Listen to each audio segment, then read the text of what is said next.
その通り、よくわかるね、だと。 Anime has become so disgustingly commercialized that it's not even just isekai anymore. Just about every show has to cram the same tired old waifu bullshit down our throats in order to prove its worth, not as a story, but as a vehicle for you to throw your money at. So when an anime deliberately throws aside not just the concept of waifus, but every anime style and convention altogether, you know it's something worth paying attention to. Now, this doesn't mean it's good, but it does mean the writers and the directors were willing to give up the easy money grab of selling waifu body pillows in order to say it, and in my book, that says a damn lot about the confidence they have in their story. To be clear, these conventions aren't necessarily bad. In fact, a third of the anime I've given a 10 to bathe in these conventions, and another third at least comfortably stick their feet in. Although on the flip side, maybe it is saying something that half of the shows I've given a 10 to have almost zero waifu shit. But when Ranking of Kings says, hey look, our main characters are not waifus, but instead a boy that can't hear or speak and his best friend, a black puddle of tar, that's not ignoring conventions. That's throwing them so far out the window that they land in the street and cause a very large traffic accident.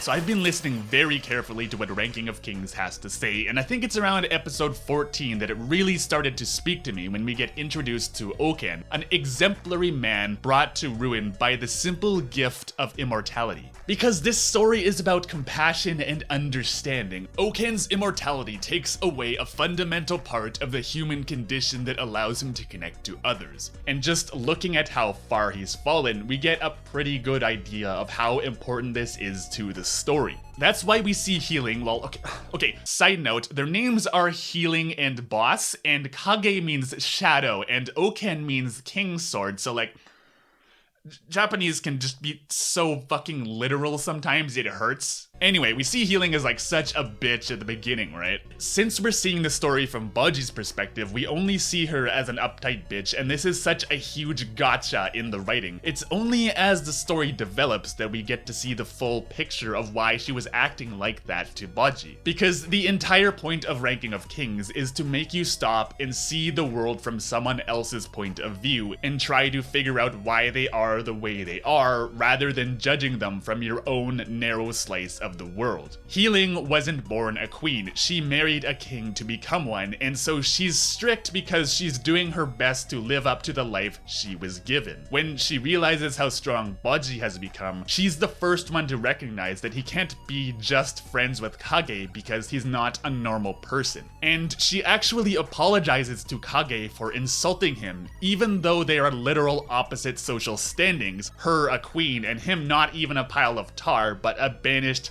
traitorous pile of tar. And even though it takes a fucking mountain of humility to set aside her pride and apologize, she's not so foolish to stay on her high horse when she is in the wrong. She is, of course, proud enough to force her servant to apologize for her, although the sentiment is basically the same. This entire time, she only ever loved Bojji just as much or even more than her own biological son, and was only trying to do what's best for him as a future king. And in turn, Kage apologizes to her, even though he's been shit on by her kingdom his whole life through no fault of his own. But not only has Bojji's friendship made him see the good in people, and he starts wondering what this warm fuzzy feeling he gets when he shakes her hand is, but he too is not so thick as to set aside his ego when the damn queen apologizes to him. We see Desha as your stereotypical villain, but at every turn he flips this on its head and shows us that he's one of the wisest, most understanding characters in the entire show. Desha, in a tense duel with Domas, kicks Domas in the nuts, which is the lowest of low cheap shots. But that's not what actually happens. He didn't take the cheap shot at all.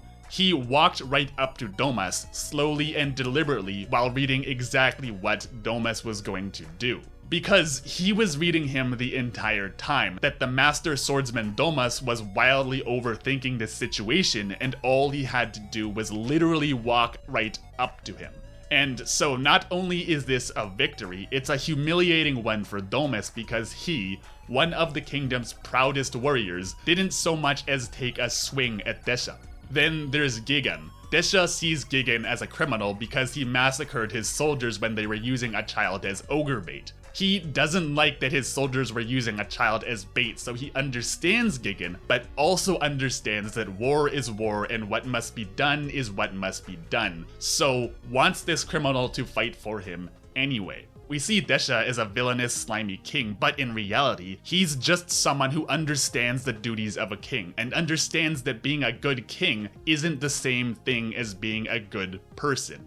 And so, in turn, Gigan sees that Bojji is protecting him, but knows he can't hide behind a child no matter how strong he is, because that would make him no better than the soldiers he detests. And in the end, this scene ends in perfect mutual understanding because of Bojji. Bojji stands for all that is good and true and protects Gigan. Gigan knows he can't hide behind a child and has his own duties and responsibilities, and is able to come to an understanding with Desha. And Desha the entire time is merely acting like a king and doing what is best for his kingdom.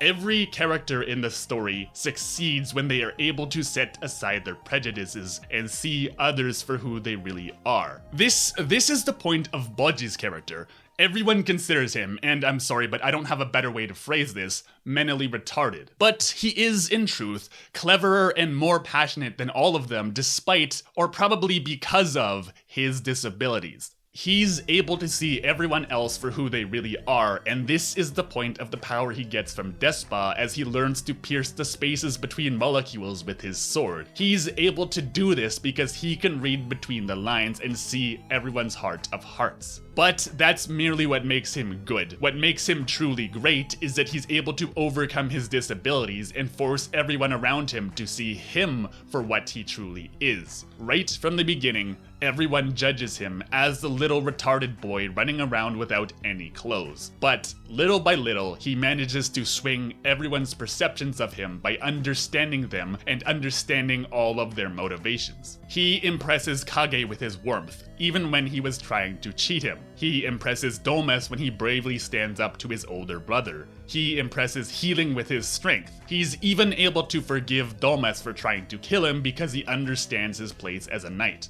And it's this forgiveness that's so key to this compassion. Daida, despite being utterly ruined by Miranjo, is given a chance to see the person she really is and holds this forgiveness high. This sense of kindness and compassion is what really drives the story forward. By the end, each of the 4 knights pledges their allegiance to Bojji because he's not just strong. He's a strong, compassionate, and wise king where Boss was only ever strong. That's why when Bojji is fighting King Boss, we see him fighting a giant. That's Bojji's point of view. He sees everyone for who they really are, not for how the world sees them. Boss is a giant and a man with a giant strength, hiding inside the body of a fragile boy, but to Bojji, Boss is and always was King Boss.